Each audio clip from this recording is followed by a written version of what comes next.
আসসালামু আলাইকুম। আজকে আপনাদের সাথে শেয়ার করব চিংড়ি মাছ দিয়ে বেগুন রান্না। এখানে আমি কিছু বেগুন লম্বা লম্বা করে কেটে কেচে নিয়ে নিছি কিছু চিংড়ি মাছ। এখানে আমি একটি কড়াইতে তেল দিয়ে দিছি, দিয়ে দেব পেঁয়াজ কুচি। পেঁয়াজগুলো আমি ভালো করে ভেজে নিব।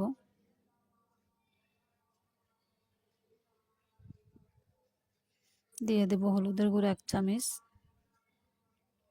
মরিচের গুঁড়ো 1 চামচ, লবণ পরিমাণ মতো,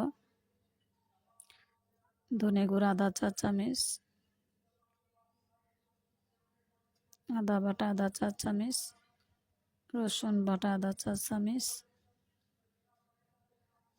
জিরার গুঁড়ো আধা চা চামচ, দিয়ে দেব সামান্য পরিমাণ পানি।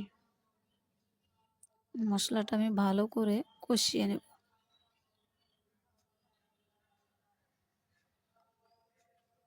কষানো হয়ে গেছে, দিয়ে দিব চিংড়ি মাছ। চিংড়ি মাছটা ভালো করে নেড়ে চেড়ে নেব, মশলার সাথে মিশিয়ে নেব। কিছুক্ষণের জন্য ঢাকনা দিয়ে ঢেকে রাখবো। কষানো হয়ে গেছে।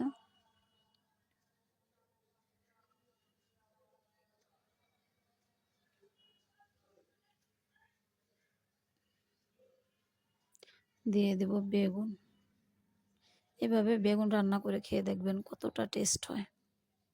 ভালো করে নেড়ে চেড়ে নেব। ঢাকনা দিয়ে ঢেকে রাখবো, কষিয়ে নেব বেগুনগুলো। বেগুন কষানো হয়ে গেছে, নেড়ে চেড়ে নিব। আর বেগুন এগুলো আস্তে আস্তে নাড়তে হবে যাতে ভেঙে না যায়, আস্তে আস্তে থাকে। দিয়ে দেব সামান্য পরিমাণ পানি, যেহেতু ঝোলটা শুকিয়ে ফেলবো।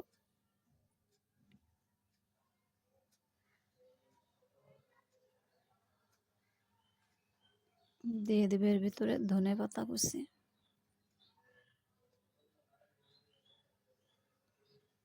কিছুক্ষণের জন্য ঢাকনা দিয়ে ঢেকে রাখবার। আমার ভিডিওটি ভালো লাগলে লাইক শেয়ার কমেন্ট করে দিবেন। আমার বেগুন রান্না হয়ে গেছে। সবাই ভালো থাকবেন, দোয়া করবেন। খোদা হাফেজ।